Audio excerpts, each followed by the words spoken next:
yang bermuara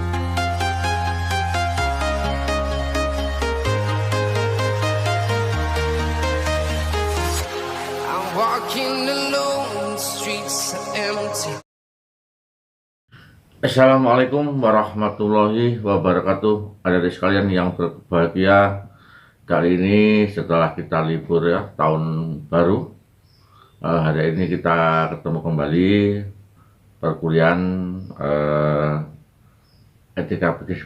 etika bisnis ya. Jadi saya ucapkan selamat tahun baru. Mudah-mudahan di tahun 2022 ini kita semua lebih punya prestasi ya, dari sekalian ya, lebih sukses, dan mudah-mudahan kita semua selalu mendapatkan perlindungan Allah Subhanahu wa Ta'ala. Oke, dari sekalian, kali ini Pak Samsul akan membicarakan tentang kode etik ya. Selama ini kita mendengar, dan setiap profesi atau organisasi apapun itu ada yang disebut kode etik.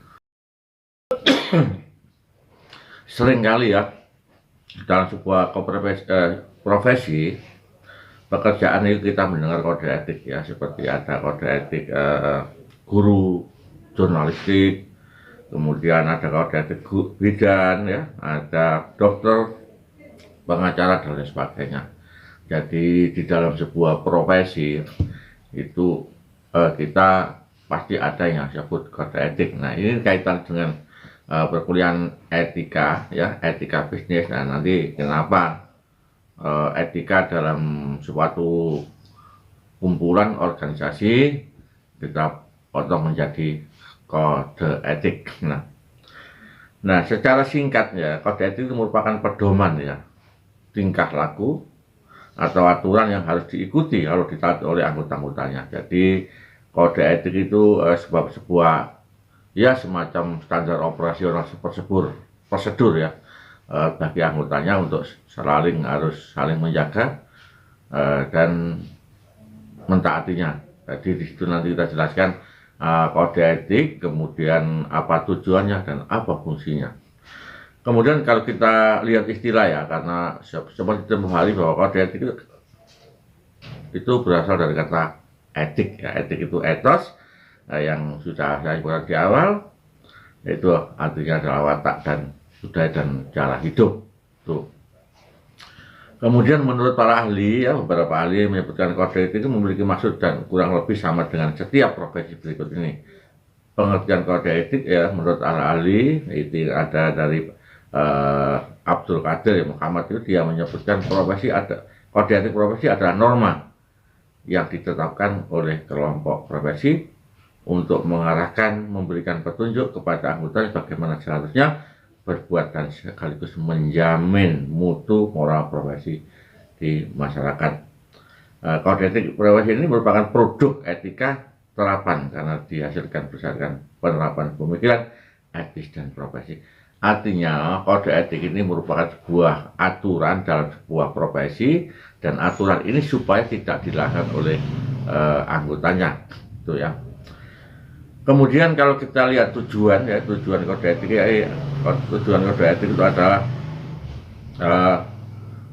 supaya profesional memberikan jasa yang sebaik-baiknya kepada para pemakai atau para nasabah. Ya, seperti kalau pengacara harus memberikan pelayanan yang baik, kalau itu seorang profesi guru juga memberikan pelayanan yang baik, kalau itu profesinya seorang penata rambut harus memberikan pelayanan yang baik. Dan nanti itulah, jadi semua di kampus ya, kita mahasiswa punya kode etik. Kalau di dalam kartu mahasiswa di belakang itu adalah kode etik. Jadi termasuk melindungi profesi ya, yang melindungi perbuatan dari yang profesional, meningkatkan mutu pengabdian, dan memelihara lingkungan profesi yang supaya agar kondusif. Kemudian jelas kalau kita punya tujuan masih kita fungsi ya. Jadi fungsinya selain kode etik juga memiliki fungsi antara lain sarana kontrol sosial. Jadi sebagai sarana agar kualitas ya dari anggota profesi itu lebih bagus. Kemudian menghubungkan nilai yang normal dan pelayanan keprofesian yang tadi saya sebutkan. Jadi menghubungkan agar melayani masyarakat itu lebih bagus.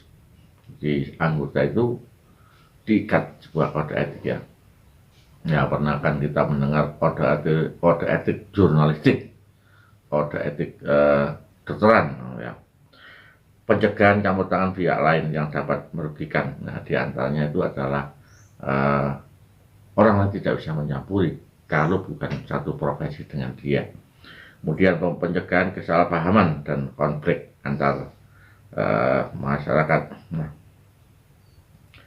dari situ kita harus memahami ya, sebagai mahasiswa juga ada kode etik yang tadi sudah saya sebutkan, bahwa kode etik ini merupakan suatu aturan atau ikatan di dalam sebuah organisasi yang harus ditaati oleh semuanya, karena sanksi ya kepada si profesi itu adalah tergantung dari kata kode etik. Jadi kode etik itu aturan di lingkungan itu ya. Kemudian apabila dilanggar oleh profesi, satu profesi itu, maka setiap profesi dalam suatu organisasi itu bisa dikenai sanksi sesuai dengan pelanggaran kode etik itu. Saya kira itu saudaraku ya, mahasiswa, kita santai aja. Ini pertemuan ke-13 ya. Ini sudah mendekati pertemuan akhir ya. Mudah-mudahan kita semua mahasiswa bisa memahami apa yang Pak Sam sampaikan. Terima kasih. Saya akhiri. Wassalamualaikum warahmatullahi wabarakatuh.